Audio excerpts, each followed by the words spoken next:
Chapter of history کے معزز سامعین، السلام علیکم۔ سامعین، پنجاب پاکستان کا ایک صوبہ جسے پاکستان کا دل کہا جاتا ہے، یہ صوبہ زمانہ قدیم سے مختلف خطوں اور علاقوں میں منقسم ہے۔ مثلاً ملتان، قلعہ دیپال پور، ہڑپہ اور لاہور جیسے مشہور شہر ہیں۔ یہ سب کے سب ہند کی قدیم تاریخ سے گہرے رشتے رکھتے ہیں۔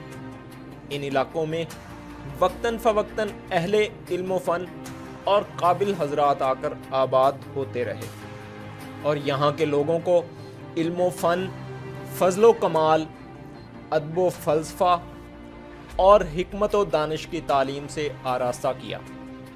دوستوں، مزید آگے بڑھنے سے پہلے چیپٹر آف ہسٹری کو سبسکرائب کریں، اس ویڈیو کو لائک کریں اور بیل آئیکن پر ضرور کلک کریں۔ شکریہ۔ قلعہ دیپال پور بھی انہی علاقوں میں سے ایک ہے۔ دراصل دیپال پور کا شمار پاکستان کے انتہائی قدیم شہروں میں ہوتا ہے۔ اس کی بنیاد قبل از مسیح راجہ دیپال راجپوت نے رکھی تھی۔ یہاں سے ملنے والے پرانے سکول سے یہ اندازہ لگایا گیا ہے کہ یہ جگہ 175 قبل مسیح سے پہلے آباد تھی۔ اس کی قدامت کی گواہی وہاں موجود شکستہ عمارات کے آثار دے رہے ہیں۔ یہاں موجود ایک قلعہ، مندر اور وسیع سرائے گزشتہ دور کے شان و شوکت کی کہانی سنا رہی ہے، اس دور کی جب یہ حکمرانوں کے زیر تسلط تھا، اور اس دور کی جو اب قصہ پارینہ بن چکا ہے۔ تاریخ میں دیپال پور ایک فوجی سرحدی چوکی کی حیثیت سے مشہور ہوا، جس نے 13ویں اور 14ویں صدی عیسوی میں سلطنت کے دفاع میں ایک اہم کردار ادا کیا۔ مغلیہ دور میں اس قصبے کو سرکاری حیثیت حاصل تھی۔ انگریزوں کے دور حکومت میں اس قصبے کی حیثیت ختم ہو کر رہ گئی۔ دیپال پور میں موجود قلعے کو دیکھ کر اس کی قدامت کا اندازہ تو کیا جا سکتا ہے، مگر یہ کہنا بہت مشکل ہے کہ یہ کتنا قدیم ہے، کیونکہ تاریخ میں یہ ذکر نہیں ملتا۔ 1285 عیسوی میں شہنشاہ بلبن کا بیٹا محمد تغلق یہاں کا حکمران تھا۔ وہ منگولوں کے خلاف ایک خون ریز مارکے میں مارا گیا۔ امیر خسرو کو بھی اس قلعہ میں قید کیا گیا، اور اس کام کو بھی منگولوں نے سر انجام دیا۔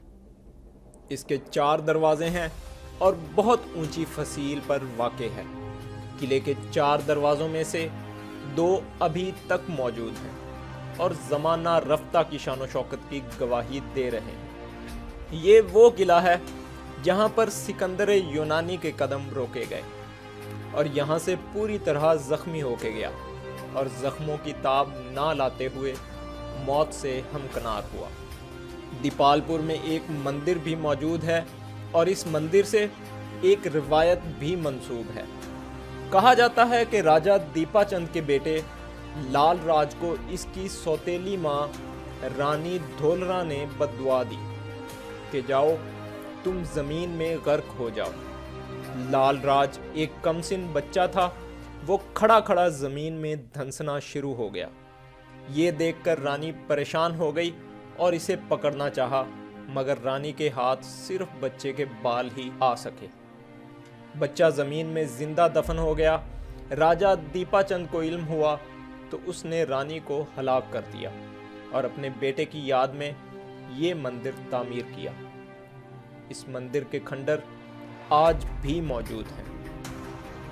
مندر کے نزدیک ایک عالی شان سرائے بھی تعمیر کی گئی، جہاں مندر میں آنے والے لوگ قیام پذیر ہوتے تھے۔ سرائے میں چاروں کھلے کھلے ہوادار کمرے، درمیان میں بہت بڑا صحن اور 4 دروازے تھے۔ مغل حکمران دہلی اور لاہور کے درمیان سفر کرتے تو دیپال پور میں ہی قیام کرتے۔ اکثر کتابوں میں یہ بھی ذکر ملتا ہے کہ 1518 عیسوی میں شہنشاہ اکبر اپنے بیٹے شہزادہ سلیم کے ہمراہ جب حضرت فرید گنج کے دربار پر حاضری کے لیے آیا تو اس نے بھی دیپالپور ہی میں قیام کیا۔ یہ وہ دور تھا جب عبد الرحیم خان دیپالپور کا گورنر تھا، گویا مغلیہ دور تک اس کی اہمیت برقرار رہی۔ اس لیے اس علاقے میں علم و ادب، تہذیب و ثقافت اور سیاست و معاشرت کے نقوش پائے جاتے ہیں۔ اسی بنا پر یہاں علمی، ادبی، سیاسی، سماجی اور ثقافتی تاریخ کا ایک گراں مایہ سرمایہ موجود ہے۔ ان عوامل اور سرمایہ افتخار کے سبب ستھرا مزاج پایا جاتا ہے۔ 1810 عیسوی تک یہ نقئی خاندان کی جاگیر رہا۔ یہاں متعدد قدیم عمارتوں کے آثار آج بھی پائے جاتے ہیں۔